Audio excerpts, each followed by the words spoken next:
Subscribe now and press the bell icon. Never miss an update. કે જય જય બોલો આનંદ અંબે માતની જય. જય જય બોલો આનંદ અંબે માતની જય. જય જય બોલો આનંદ અંબે માતની જય. જય જય બોલો આનંદ અંબે માતની જય. અંબે માતની જય, કાલી માતની જય. અંબે માતની જય, કાલી માતની જય. અંબે માતની જય, કાલી માતની જય. અંબે માતની જય, કાલી માતની જય.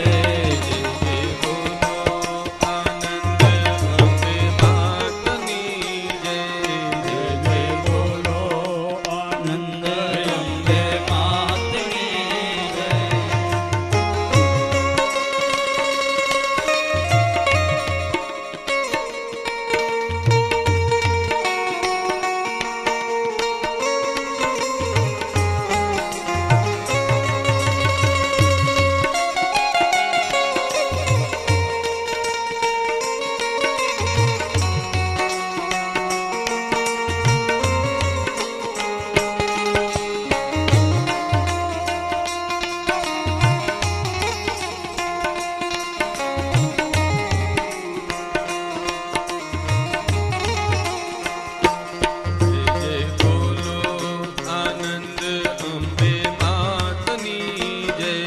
જય જય બોલો આનંદ અંબે માતની જય. જય જય બોલો આનંદ અંબે માતની જય. જય જય બોલો આનંદ અંબે માતની જય. દુર્ગા માતની જય, આદિ માતની જય. દુર્ગા માતની જય, આદિ માતની જય. દુર્ગા માતની જય, કાલી માતની જય. દુર્ગા માતની જય, કાલી માતની જય. જય જય બોલો આનંદ અંબે માતની જય. જય જય બોલો આનંદ અંબે માતની જય.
જય જય બોલો આનંદ અંબે માતની જય.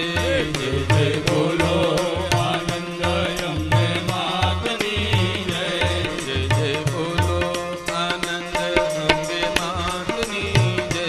જય જય બોલો આનંદ અંબે માતની જય. અંબે માતની જય, સતી માતની જય. અંબે માતની જય, સતી માતની જય. અંબે માતની જય, ઉમા માતની જય. અંબે માતની જય, કાલી માતની જય. જય જય બોલો આનંદ અંબે માતની જય. જય જય બોલો આનંદ અંબે માતની જય. જય જય બોલો આનંદ અંબે માતની જય. જય જય બોલો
જય કાલી માતની જય અંબે માતની જય કાલી માતની જય જય જય બોલો આનંદ અંબે માતની જય જય જય બોલો આનંદ અંબે માતની જય જય જય બોલો આનંદ અંબે માતની જય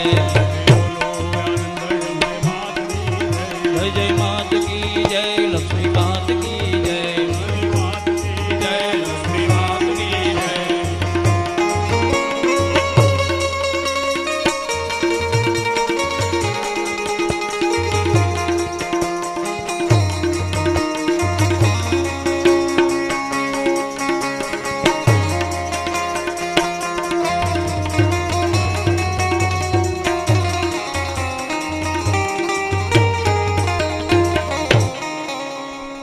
જગદંબા માતની જય માતાજીએ દુર્ગમનો વધ કરી અને માં જગદંબા દુર્ગા કહેવાના છે. ત્યાર પછી જન્મેજયજી વેદ વ્યાસજીને પ્રશ્ન કરે છે કે હે મહામુને, હે વ્યાસજી, આપે પૂર્વમાં પહેલા કીધું હતું કે પરાંબા ભગવતી માતાજીના ગૌરી, લક્ષ્મી અને સરસ્વતીના સ્વરૂપના ક્રમ વર્ણન કર્યું અને આપે એ બતાવ્યું કે માં ભગવતીએ ક્રમશઃ ભગવાન શિવ, બ્રહ્માજી એમને સોંપ્યા હતા અને નારાયણને. તો આપે એ પણ બતાવ્યું કે માતા ગૌરી હિમાલય પુત્રી બની અને પ્રગટ થઈ અને મહાલક્ષ્મી ક્ષીર સમુદ્રની કન્યા છે. હું એ જાણવા માંગુ છું કે આ દેવીઓ બીજાની કન્યાઓ કેવી રીતે બની? કૃપા કરી અને મારા આ પ્રશ્નનો હે વેદવ્યાસજી મને ઉત્તર આપો. ત્યારે ભગવાન વેદવ્યાસજી કહે છે કે હે રાજન, હે જન્મેજય, દુર્ગમના વધ પછી હલાહલ નામનો એક દૈત્ય ઉત્પન્ન થયો છે અને આ હલાહલ દૈત્ય છે એનું દેવતાઓ સાથે મહાભયંકર યુદ્ધ થયું, ભીષણ યુદ્ધ થયું. ભગવાન વિષ્ણુ એવં ભગવાન શંકર પણ ઘણા સમય સુધી એ હલાહલ દૈત્યની સાથે યુદ્ધ કરતા રહ્યા અને ઘણી બધી મુશ્કેલીઓ પછી જ્યારે ભગવાન વિષ્ણુ નારાયણ અને ભગવાન શંકરે દૈત્યોને હરાવ્યા, એને પરાજિત કર્યા,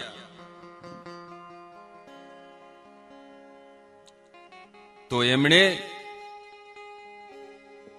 એટલે કે ભગવાન વિષ્ણુ નારાયણ અને ભગવાન શંકરજીએ દેવી લક્ષ્મી અને ગૌરીની અવહેલના કરી, એનું અપમાન કર્યું છે આ દૈત્યોને મારીને, જેનાથી આ બંને મહાશક્તિઓ છે એ અંતર્ધ્યાન થયા છે. અંતર્ધ્યાન થયા અને શક્તિઓના જવાથી આ બંને દેવતાઓ ભગવાન વિષ્ણુ નારાયણ અને ભગવાન શંકરજી બંને નિસ્તેજ બની જાય છે. એનામાંથી જે આ માં પરાંબાએ જે શક્તિઓ આપી હતી, આપણે પહેલા બીજા દિવસની કથાઓમાં આવી હતી આ કથા, કારણ કથાઓમાં, કે ભગવાન વિષ્ણુ નારાયણ ને લક્ષ્મીજી ભગવાન શિવજીને કાલી કહેતા પાર્વતી, ઉમા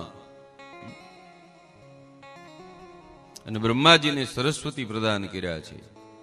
તો આ દૈત્યનો વધ કર્યો, એમાં માતાજીનું અપમાન થયું અને એનાથી લક્ષ્મીજી અને ઉમા એ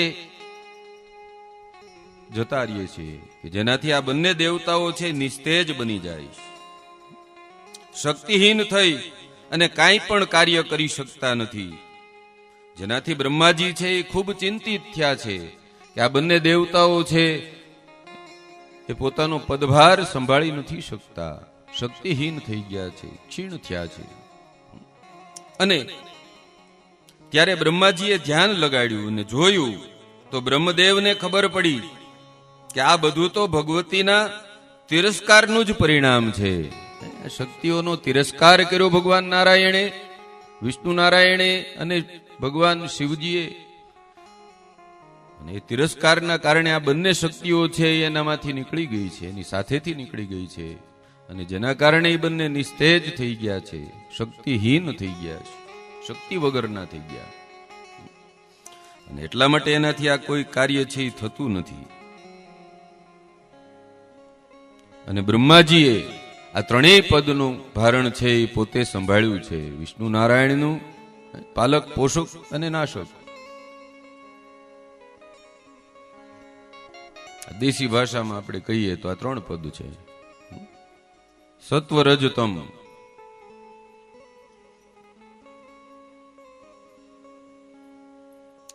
વિષ્ણુ, શિવ અને બ્રહ્મા, આ ત્રણેય પદ છે એનો કારભાર છે એ ભગવાન બ્રહ્માજીએ સંભાળ્યો છે. અને બ્રહ્માજી પોતાના માનસ પુત્રોને અને બ્રાહ્મણોને બોલાવી અને ભગવતીની ઉપાસના કરવા માટે કહે છે કે હે બ્રાહ્મણો, હે મારા માનુષ પુત્રો, આપ બધા છે ને માં ભગવતીની ઉપાસના કરો.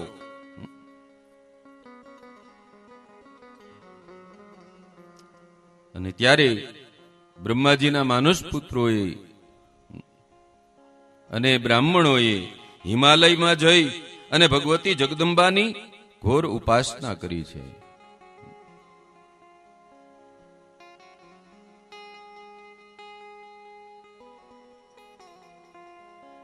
અને એ ઉપાસનાથી માં જગદંબા પ્રગટ થયા અને એમણે કહ્યું કે હે મહાભાગ, હે મુનિઓ,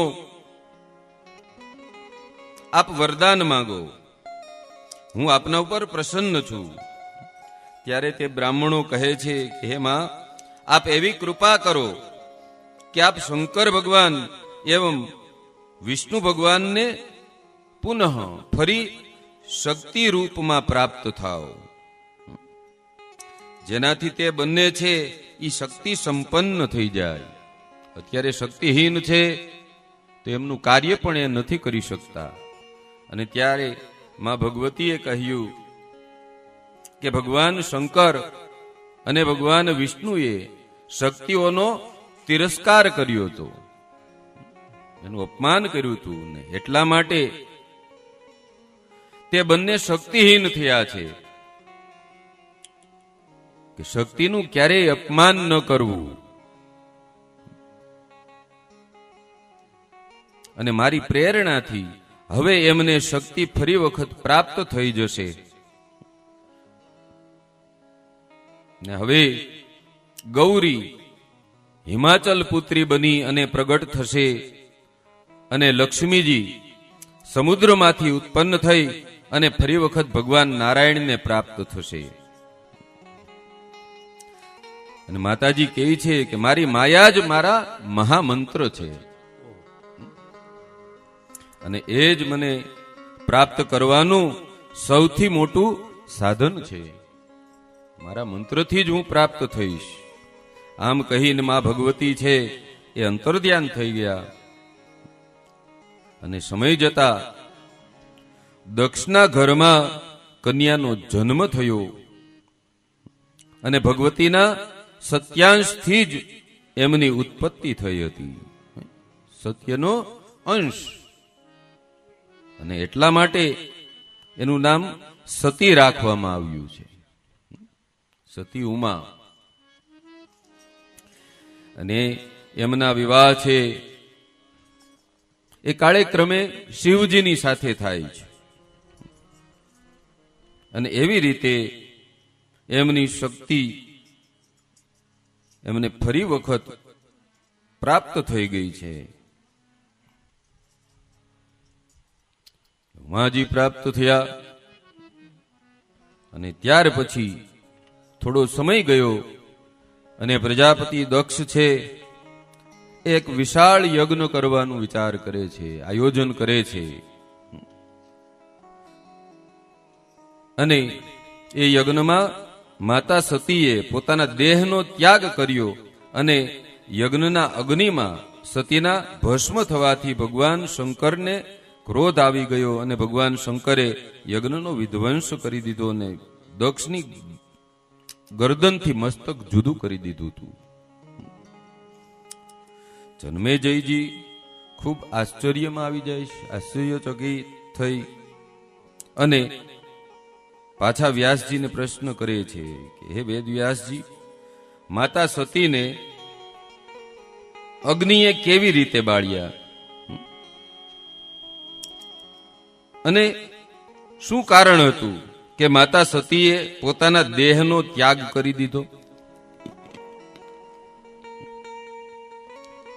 અને પછી ફરી ભગવાન શંકરને પાછા કેવી રીતે પ્રાપ્ત થયા? કૃપા કરી અને અમને આ આખી કથા સંભળાવો, મારા ઉપર અનુગ્રહ કરો, કૃપા કરો. ત્યારે વેદવ્યાસજી કહે છે, હે જન્મેજયજી, જ્યારે બ્રહ્માજીએ દક્ષને પ્રજાપતિનું પદ આપ્યું તો દક્ષને ખૂબ અભિમાન આવી જાય છે કે હું તો પ્રજાપતિ છું. કે બડ અધિકાર દક્ષ જબ પાવા, અભિમાન હૃદય તબ આવા. તુલસીદાસજીએ રામાયણમાં પણ આ પ્રસંગ લીધો છે. એમાં કહે છે ને સંલગ્ન છે કે દક્ષ પ્રજાપતિએ એક વખત સભા બોલાવી અને બધા દેવોની ઉપસ્થિતિ ત્યાં ભગવાન બ્રહ્મા, વિષ્ણુ, મહેશ કહેતા ભગવાન શિવ અને ઇન્દ્રાદિક બધા દેવતાઓ ત્યાં પધાર્યા છે. બધાને ઉચ્ચ સ્થાન આપવામાં આવ્યું છે. અને આ તો પ્રજાપતિ દક્ષ પ્રજાપતિનું પદ છે એ ઊંચું છે. એની સભામાં બધા દેવતાઓની હાજરી હોય છે અને પ્રજાપતિ દક્ષનું સ્થાન એમાં ઊંચું છે. સામે સિંહાસન ઉપર છે. એ સિંહાસન સજાવેલું હતું અને ત્યાં બધા આમંત્રિત દેવતાઓ, ઋષિગણ, બધા સનાતની, બધા જ એ સભામાં બિરાજિત હતા. બસ એક પ્રજાપતિ દક્ષનું હતા અને મહારાજનું પધારવાની બધા રાહ જોઈ અને બિરાજિત હતા કે હમણાં પ્રજાપતિ દક્ષ આવશે, ત્યાર પછી આજે સભા ભરી છે એનો નિર્ણય આવશે કે શું કરવાનું છે. અને એટલામાં પ્રજાપતિ દક્ષનું આગમન થાય છે એ દેવ સભામાં. પ્રજાપતિ દક્ષ એ સભામાં પધારે છે તો બધા દેવતાઓએ ઉભા થઈ અને એમનું સ્વાગત કર્યું છે. ઋષિગણે ઉભા થઈ અને પ્રજાપતિ દક્ષને સ્વાગત કરે છે, એને માન સન્માન આપે છે. અને ભગવાન વિષ્ણુ નારાયણ વિચારે છે કે આ તો અમારા નાતીલા છે આ પ્રજાપતિ દક્ષ, તો શા માટે ઊભું થવું? એ ઊભા નથી થયા. બ્રહ્માજીએ વિચાર્યું આ તો અમારો દીકરો છે, હું પણ ઊભો નહીં થાવ. અને બાજુમાં જ બેઠેલા વિરાજિત ભગવાન શિવજીએ વિચાર્યું કે આ તો મારા સસરા છે, તો હું પણ ઊભો નહીં થાવ. બાકી બધા દેવતાઓ છે ઊભા થઈ અને પ્રજાપતિ દક્ષને માન આપે છે. અને આ પ્રમાણે દક્ષ પ્રજાપતિ બધાનું અભિવાદન સ્વીકારતા સ્વીકારતા ભગવાનને વિષ્ણુ નારાયણને પ્રણામ કરે છે. ભગવાન વિષ્ણુ નારાયણને અને બ્રહ્માજીને પ્રણામ કરે છે. અને જ્યારે પ્રજાપતિ દક્ષ શિવજીની પાસે પહોંચ્યા તો એમણે ના તો શિવજીની સામે જોયું અને ના તો શિવજી દ્વારા આપવામાં આવેલું અભિવાદન સ્વીકાર્યું. આ પ્રમાણે દક્ષ પ્રજાપતિ છે એ પોતાના અહમમાં એ શિવજીની પાસેથી નીકળી જાય છે અને સિંહાસન ઉપર જઈ અને બેસી જાય છે. ભગવાન શિવનું એણે અપમાન કર્યું છે. અને સૌ પ્રથમ બધા સભાસદોનું સ્વાગત કર્યું છે. ત્યાર પછી કાર્યની રૂપરેખા બતાવવામાં આવે છે.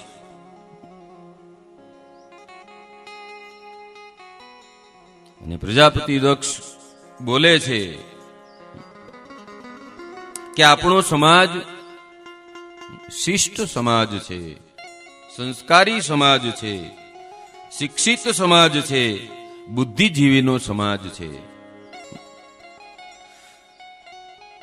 મનુષ્ય જ્યારે ધર્મ કરે છે ત્યારે દેવો પુષ્ટ થાય છે અને જ્યારે દેવતા પુષ્ટ હોય છે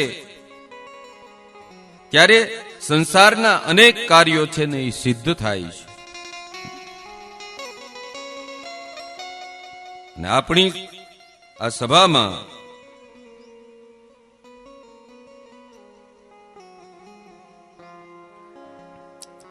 વિરાજિત થવામાં અનેક રીતો છે.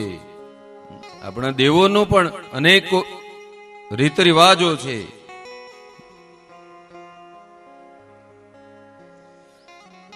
અને આપણા સમાજમાં રહેવામાં પણ એક રીત છે, એક અનુશાસન છે. અને હું ચાહું છું કે મનુષ્ય જે ધર્મ કાર્ય કરે છે, જે યજ્ઞ કરે છે, એમાં સંસ્કારી અને અનુશાસનમાં રહેવાવાળા બધા દેવોને ભાગ મળે છે. પણ એમને નથી મળતો જેને ના તો સમજ હોય, ના રીત રિવાજની ખબર હોય, ના તો એમાં સંસ્કારિતા હોય. અને ક્યાં રહે છે?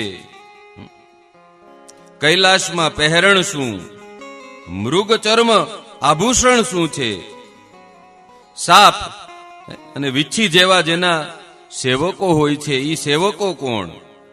ભૂત પ્રેત ની ટોળી સાથે હોય, જેને એ નથી ખબર કે મારે કયા સ્થાન ઉપર બેસવું જોઈએ, કેની સાથે અમે બરાબરી કરી રહ્યા છીએ, ક્યારે કોનું કેવી રીતે સન્માન કરવું જોઈએ. ભલા એવા દેવોની આપણા આ સમાજને શું આવશ્યકતા છે? આવા કટુ વચનો બોલી અને ભગવાન ભોળાનાથનું આ પ્રજાપતિ દક્ષે અપમાન કર્યું છે. આગળ હજી કહે છે, હજી વધારે બાકી રહ્યું છે બોલવાનું એને, કે એમને યજ્ઞનો ભાગ કયા પ્રયોજનથી આપવો, એનું કારણ શું કે એને યજ્ઞનો ભાગ આપવો. અને એટલા માટે અમારો નિર્ણય છે કે યજ્ઞમાં બધા દેવોના સ્થાન રહેશે, પરંતુ અમે શિવને યજ્ઞમાં કોઈ સ્થાન આપવાના નથી અને સ્થાન આપવા માંગતા પણ નથી. અને બધા દેવતાઓના સ્થાનનું વિતરણ કરવામાં આવ્યું. બ્રહ્માજીને સ્થાન આપવામાં આવ્યું, વિષ્ણુ નારાયણને સ્થાન આપવામાં આવ્યું, ઇન્દ્રને સ્થાન આપવામાં આવ્યું છે. દેવી દેવોના સ્થાન છે એ આપી દેવામાં આવ્યા છે. અગ્નિનું, વાયુનું, વરુણ દેવનું, બધા દેવતાઓને પોતપોતાની જગ્યા બતાવવામાં આવી છે. કે વિશાળ યજ્ઞ કરે છે પ્રજાપતિ દક્ષ, તેમાં બધા દેવતાઓને પોતપોતાના સ્થાન સ્થાપનો આપવામાં આવે છે. એમાં ભોળાનાથનું સ્થાપન આપવામાં આવતું નથી. એ પણ એનું એક અપમાન છે ભગવાનનું.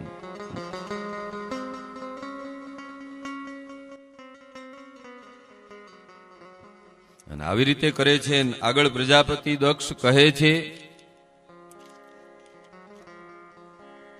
કે આપણી સભામાં કોઈ એવા પણ ઉજ્જડ જંગલ હોય એવા લોકો પણ છે, અને એવા વ્યક્તિનું આ યજ્ઞમાં કોઈ સ્થાન નથી. અને આ પ્રમાણે ભગવાન શિવજીનું એણે ઘોર અપમાન કર્યું.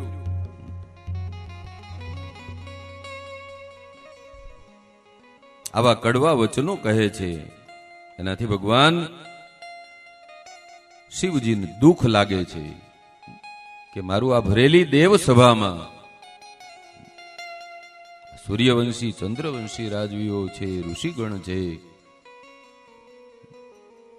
આમાં મારું આ અપમાન થયું છે. તો શિવજી પોતાના સ્થાનેથી ઉભા થઈ અને કૈલાસ તરફ આગળ વધે છે અને નીકળી જાય છે ત્યાંથી. અને ત્યાર પછી એ સભામાં વિષ્ણુ ભગવાન પ્રજાપતિ દક્ષને કહે છે કે આપે આવું કરવાની જરૂરિયાત નહોતી, આપે આવું નહોતું કરવું. તે શિવ છે અને શિવને આપે અપમાનિત કર્યા છે. અને રામાયણમાં રામચંદ્ર ભગવાને પણ કીધું છે. અને તુલસીદાસજી લખે છે કે શિવદ્રોહી મમ દાસ કહાવા, શિવદ્રોહી મમ દાસ કહાવા, સોનર મોરી સપને હું પાવા, સોનર મોરી સપને હું નહીં પાવા.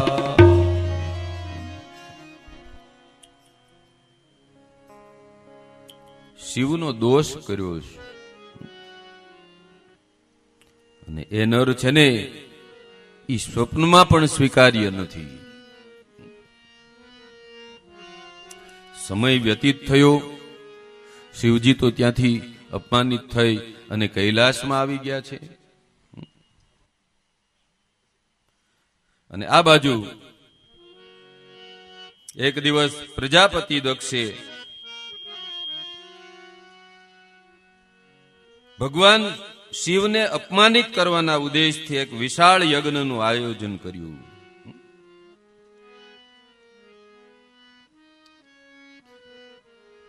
પહેલા યજ્ઞની રૂપરેખા આપી, હવે એ યજ્ઞનું આયોજન કરે છે કે એમાં ભગવાનનું જ અપમાન કરવું છે અને ભોળાનાથનું.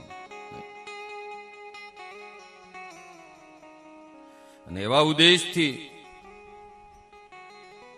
કે એમાં શિવજીનું અપમાન થવું જ જોઈએ. અને યજ્ઞનું આયોજન કરી બધા દેવતાઓને નિમંત્રણ પાઠવ્યા છે. અને એમાં ભગવાન શિવજીને આમંત્રણ નથી કર્યું, શિવજીને નિમંત્રિત ન કર્યા. બધા દેવી દેવતાઓ સજી ધજી અને પોતપોતાના વિમાનમાં બેસી અને પ્રજાપતિ દક્ષને ત્યાં જાય તો કૈલાસમાં થઈને જ જવાય. કૈલાસ ઉપરથી વિમાન નીકળે છે એમનું, એક પછી એક દેવતાઓના વિમાન હરિદ્વારના કનખલમાં પહોંચવા લાગ્યા છે, કનખલ તીર્થમાં. કૈલાસ ઉપર થઈ અને બધા એક પછી એક વિમાન, અલગ અલગ દેવી દેવતાઓ, દેવો ને દેવાંગનાઓ એ વિમાનમાં વિરાજિત થઈ અને નીકળે છે.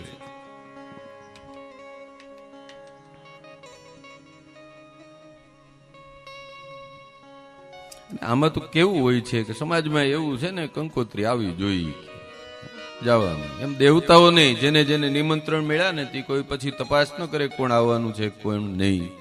તો વિમાનમાં બેસી બેસી અને બધા પ્રજાપતિ દક્ષને ત્યાં નીકળી ગયા છે. કે વિચાર નથી કરતા ક્યાં જવું જોઈએ, કેવી રીતે જવું જોઈએ, કોના માન સન્માન થી અને નિમંત્રણ આપ્યું છે, સ્થાન કેવું છે. યોગ્ય છે કે નહીં. બસ નિમંત્રણ મળ્યું કે લોટો લઈને ઉપડ્યા. બધા દેવતાઓ આવ્યા, પણ ભગવાન વિષ્ણુ નારાયણ અને બ્રહ્માજી નથી આવ્યા, એ પહોંચ્યા નથી.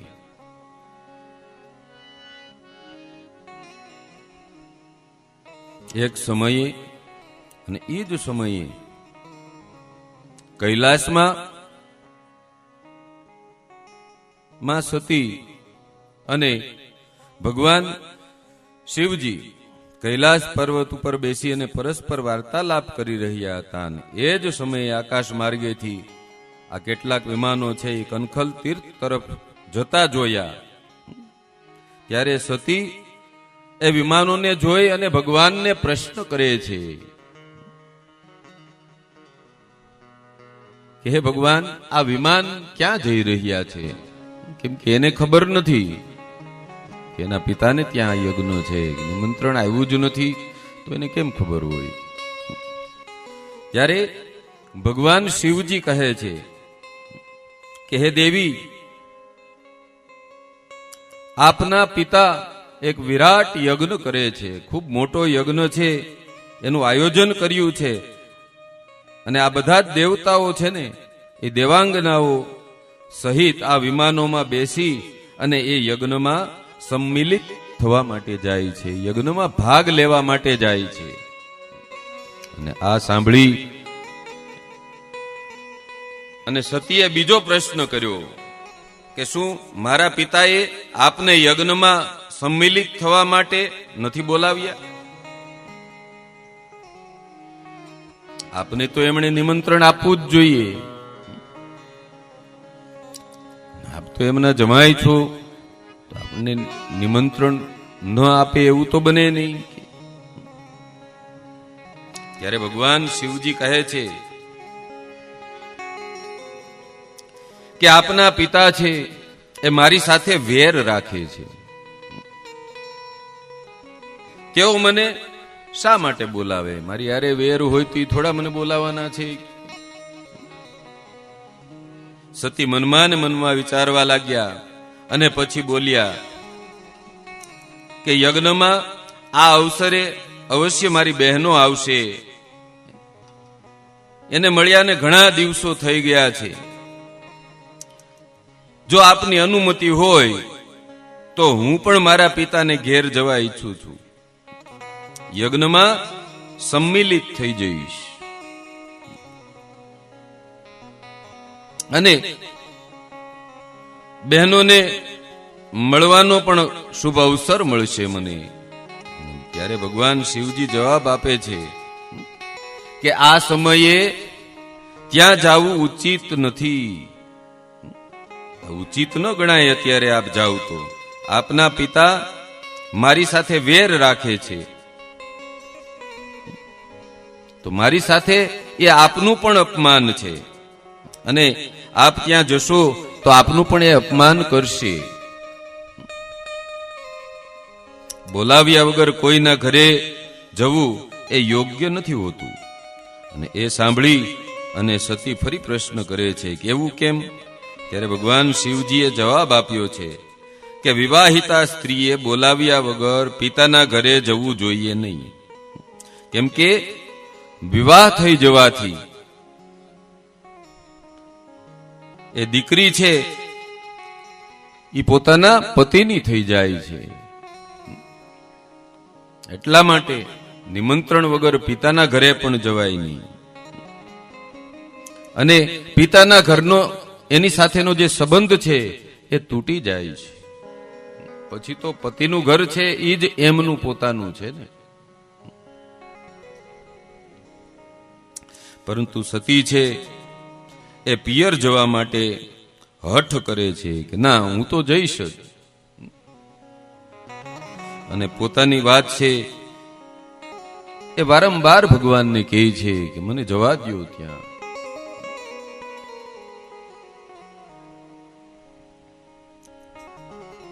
અને એમની ઈચ્છા જોઈ અને ભગવાન શિવજીએ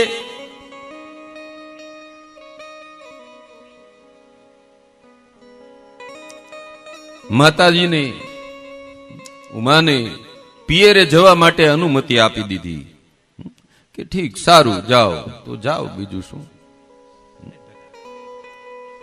સાથે જ ભગવાન શિવજીએ નંદીને પણ જવાનો આદેશ આપ્યો કે હે નંદી, તું પણ એની સાથે જા. માતાની સાથે તું એમના પિતાને ત્યાં યજ્ઞ છે એમાં હે નંદી તું પણ જા. અને નંદી સહિત ઉમા સતી એ પિતાને ત્યાં યજ્ઞમાં ગયા છે. અને ત્યાં જતા આવે સૌથી પહેલા સતી છે ને એ પોતાની માતાને મળી છે. માતાએ પોતાની દીકરીને હૃદયે લગાડી છે અને માતાએ પોતાની દીકરીને પોતાના જમાઈના ન આવવાનું કારણ પૂછ્યું. તો સતીએ એ વાત સાંભળી નહીં, અનસુની કરી નાખી. એને જેણે કઈ સાંભળ્યું જ નથી અને પિતાની તરફ જોવા લાગી.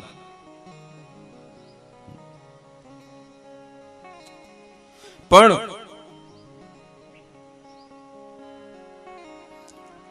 પ્રજાપતિ દક્ષે કાંઈ પણ પ્રતિક્રિયા નથી આપી. ત્યારે એની માતાએ પૂછ્યું, જવાબ ન આપ્યો. એના પિતાની સામે જોવે છે. જો પ્રજાપતિ દક્ષ છે એમાં લક્ષ્ય જ નથી આપતા, એમાં કોઈ પ્રતિક્રિયા જ ન આપી. દેવી સતીએ વિચાર કર્યો કે આવું સારું અને આવું વિશાળ કાર્ય થાય છે, આમ વિરાટ યજ્ઞ થાય છે. આ કઈ નાનો મોટો યજ્ઞ નથી. આવું વિચારે છે. અને ત્યાં એના બહેનોએ સાંભળ્યું કે સતી આવી છે તો મળવા માટે પહોંચી ગયું. એની બહેનો પણ સતીને મળવા માટે આવે છે, સમાચાર પૂછવા લાગે છે, કેમ છે ને કેમ નહીં. એની એક બેન પૂછે છે કે શિવજી નથી આવ્યા? ત્યારે બીજીએ કહ્યું કે પિતાજી એમને ક્યાં બોલાવ્યા છે. માતાજીને મેણું લાગ્યું ને, ઉમાને પણ મેણું માર્યું છે બેનોએ. એકે કહ્યું કે હાય હાય, શું તો બોલાવ્યા વગર જ આવી છો તું? અને આ સાંભળી અને માતા સતીને ખૂબ દુઃખ થયું છે કે મારા સ્વામીએ મને અહીંયા આવવાની વારંવાર ના કહી હતી, પણ હું અહીંયા એના ના પાડવા છતાં પણ આવી. આમ વિચાર કરતા દેવી સતી યજ્ઞ મંડપમાં પહોંચ્યા છે.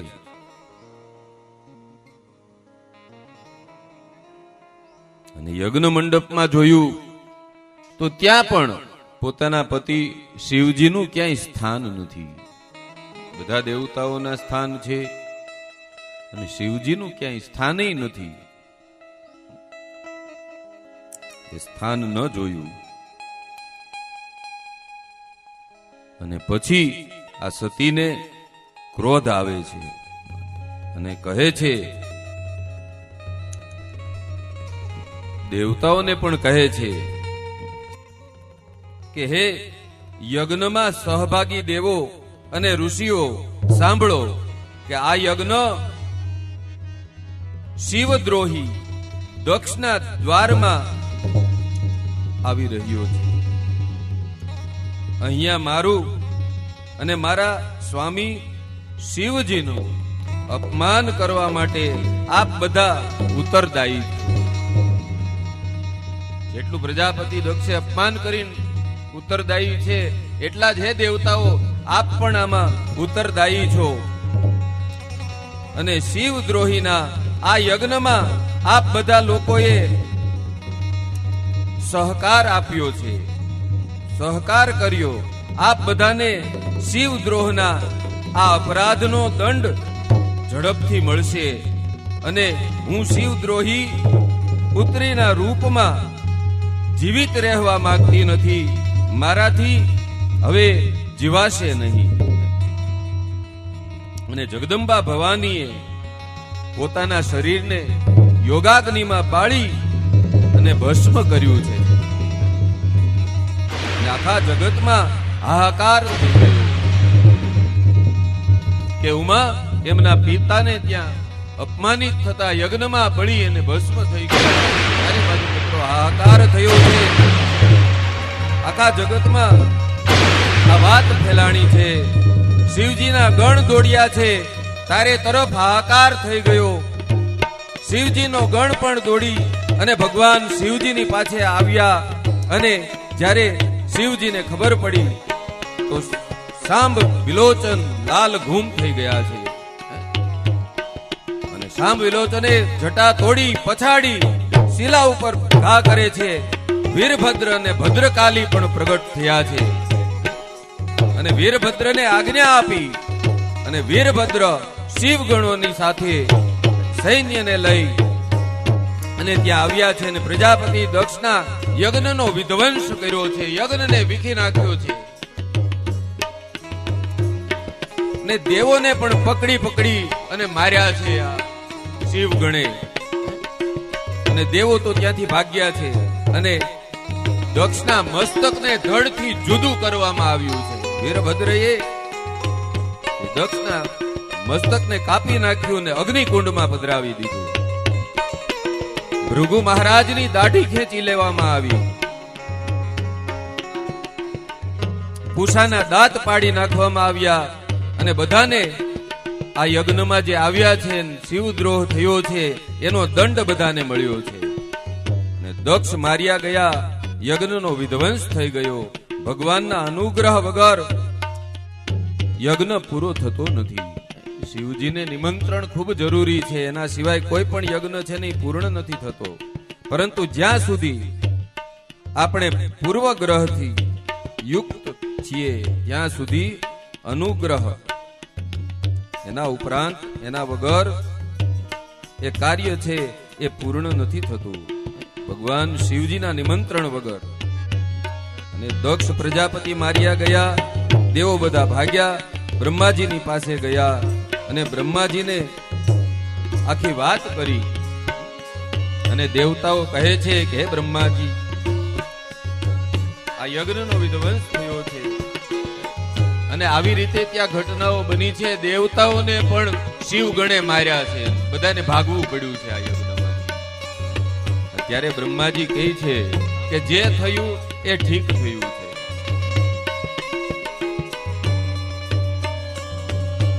શા માટે ગયા હતા ત્યાં બધા? નિમંત્રણ મળ્યું એટલે ગમે ત્યાં પહોંચી જવાનું, એનો વિવેક હોવો જોઈએ. કોક બોલાવે, શા માટે બોલાવે છે, ક્યાં બોલાવે છે? તો હે દેવતાઓ, તમે લોકોએ શિવજીનું અપમાન કર્યું છે અને એનો અપરાધ કર્યો છે. જાઓ, જય અને શિવજીની પાસે ક્ષમા માગો, એની માફી માગો. અને બ્રહ્માજી દેવોની સાથે ભગવાન શિવજીના ચરણોમાં ગયા. ભગવાન શિવના ચરણોમાં જઈ અને પ્રાર્થના કરે છે. આપણે પણ શિવજીના ચરણોમાં જઈએ અને મનને લઈ જઈએ. શિવ ભોલે ભંડારી શરણ હમ આયે તિહારી, શરણ તિહારી ભોલે શરણ તિહારી, શરણ તિહારી ભોલે શરણ તિહારી, શિવ ભોલે ભંડારી.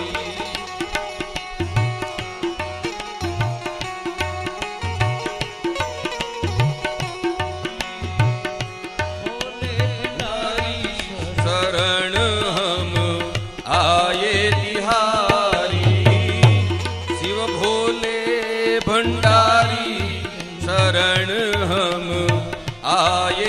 तिहारी शरण तिहारी भोले शरण तिहारी शरण तिहारी भोले शरण तिहारी रखियो लाज हमारी हम आए शरण तिहारी रखियो लाज हमारी आए शरण तिहारी गले में सोहे मुंड को माला सोहे मुंडे माला गले में सोहे मुंड को माला गले में सोहे मुंडे माला सिर पर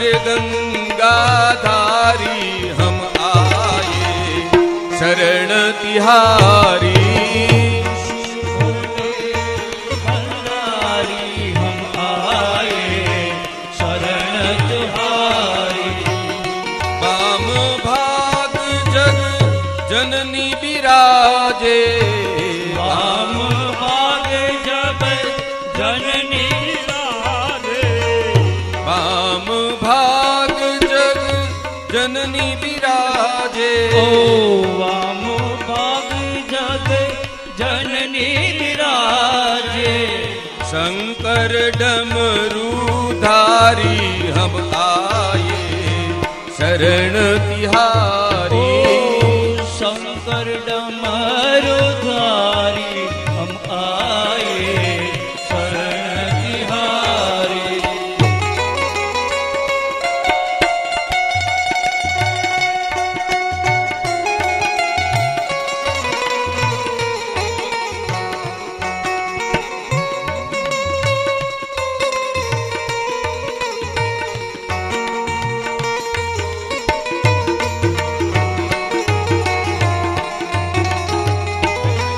अर्ध चंद्रमा मस्तक सोहे अर्ध चंद्रमा मस्तक सोहे अर्ध चंद्रमा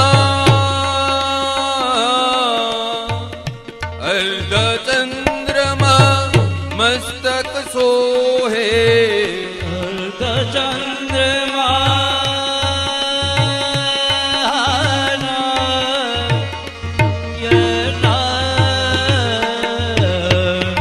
अर्ध चंद्रमा मस्तक सोहे कर त्रिशूल बारी हम आए शरण तिहारी ओ कर त्रिशूल संभारी हम आए शरण तिहारी शरण तिहारी भोले शरण तिहारी शरण तिहारी भोले शरण तिहारी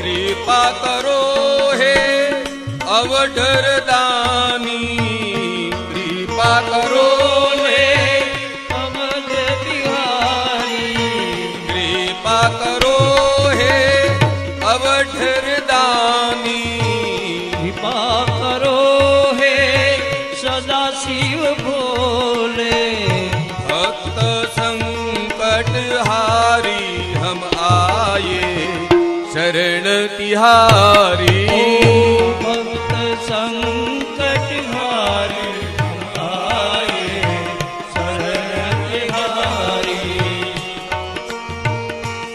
ओ शिव भोले भंडारी हम आए शरण तिहारी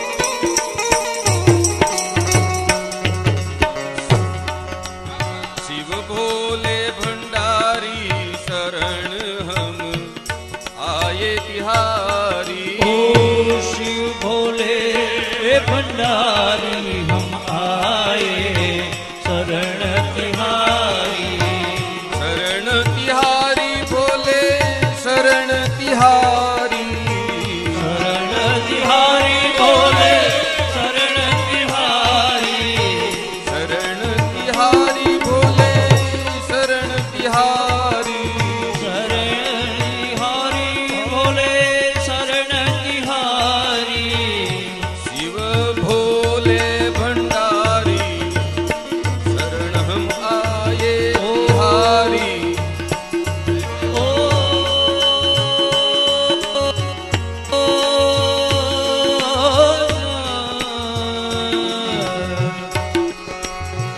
शिव भोले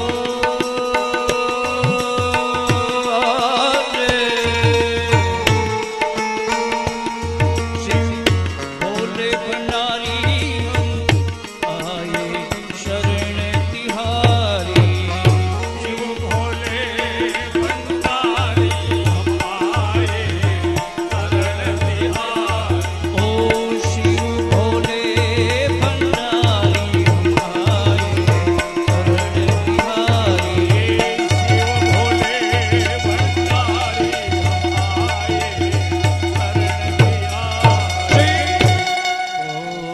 ભગવાન તો ખૂબ ક્રોધિત હોય છે. એ સમયે દેવતાઓએ ભગવાનને એવી સ્તુતિ કરી ભગવાન ભોળાનાથની, અને દેવતાઓની સ્તુતિ સાંભળી ભગવાન આશુતોષ છે એ પ્રસન્ન થયા કે હે દેવતાઓ, હવે જે થયું એ મેં ના પાડી તો પણ ભગવતી આ યજ્ઞમાં ગઈ હતી અને આ બન્યું છે. પણ આપે અત્યારે તો મને શાંત કર્યો, પણ મારો ક્રોધ હજી શાંત નથી થતો. છતાં હે દેવો, આપના ઉપર હું પ્રસન્ન છું. ને ત્યાર પછી પ્રજાપતિ દક્ષનું ધડ પડ્યું હોય છે. ત્યાં પ્રજાપતિ દક્ષના ધડ ઉપર બકરાનું મસ્તક લગાવવામાં આવે છે.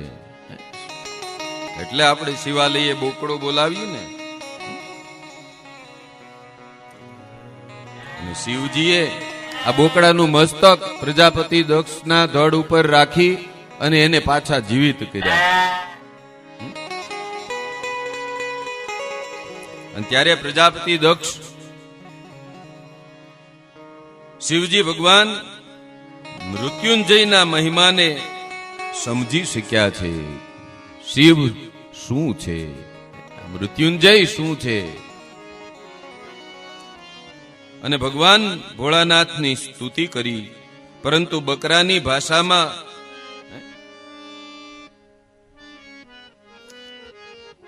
કેમ કે હવે તો એનું જે દેવનું મસ્તક હતું એ તો યજ્ઞ કુંડમાં હોમાઈ ગયું, અને પછી બકરાની ભાષામાં એ શિવજીની સ્તુતિ કરવા લાગ્યું.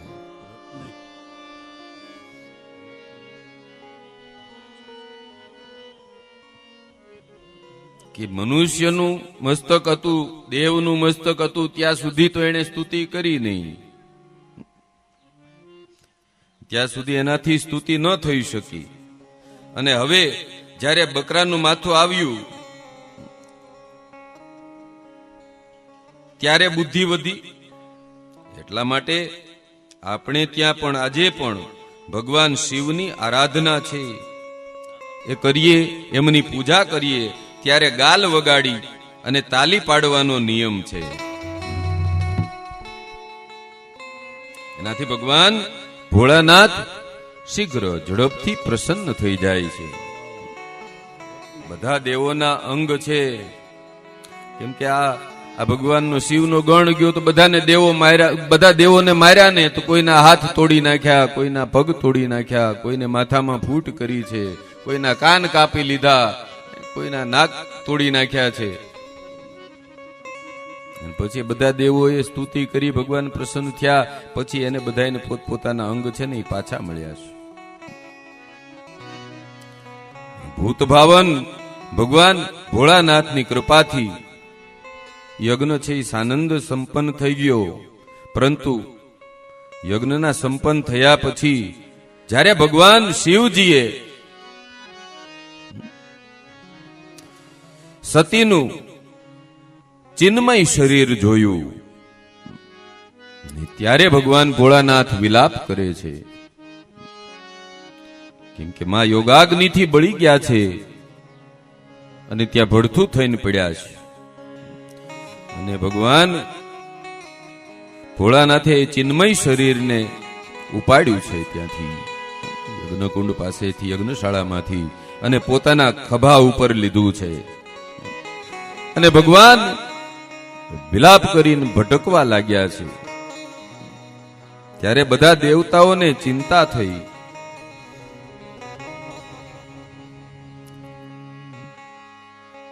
કે માતાજીનું એ ચિન્મય શરીર લઈ અને ભગવાન આમથી આમ ને આમથી આમ ભટકે છે કે હવે શું કરું હું. અને ત્યારે ભગવાન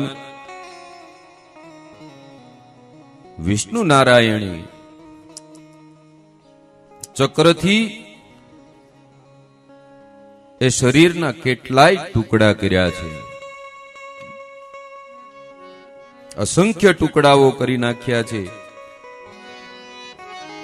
અને આ ભગવતીના શરીરના અંગના ટુકડાઓ જ્યાં જ્યાં પડ્યા છે ને ત્યાં ત્યાં શક્તિપીઠની સ્થાપના થઈ છે. સિદ્ધ શક્તિપીઠની સ્થાપનાઓ થઈ છે. બોલો જગદંબા ઉમા માતની જય. અને જન્મેજયજી વેદવ્યાસજીને પ્રશ્ન કરે છે કે મહારાજ,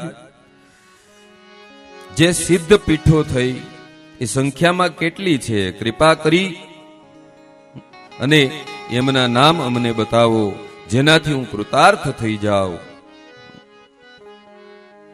વેદવ્યાસજી કહે છે કે હવે એ કથા પણ આપ સાંભળો. તો માં સતીના અંગના જેટલા ટુકડા થયા ને એમાંથી કુલ તો 108 પણ અસંખ્ય શક્તિઓ થઈ છે. એ આવશે, બધી શક્તિ પીઠોના નામ સહિત આપણે જોઈશું. પણ એ કથાને હવે આગળ વધારીએ એ પેલા યજ્ઞનો, દક્ષના યજ્ઞનો વિધ્વંસ થયો. ભગવાનને પાછા દેવતાઓએ પ્રસન્ન કર્યા અને ચિન્મય શરીરના ભગવાન નારાયણે અસંખ્ય ટુકડા કર્યા અને શક્તિપીઠોની સ્થાપના થઈ હોય તો માં જગદંબાના ગરબા ગાય અને આપણે માં ઉમાને પ્રસન્ન કરીએ. એના વગર શક્તિપીઠોનું વર્ણન છે એ ન કરાય. તો હવે ગરબા લઈ અને પછી શક્તિપીઠો જોઈએ આપણે કે ભારત ખંડમાં ઘણી બધી શક્તિપીઠોની સ્થાપનાઓ થઈ છે.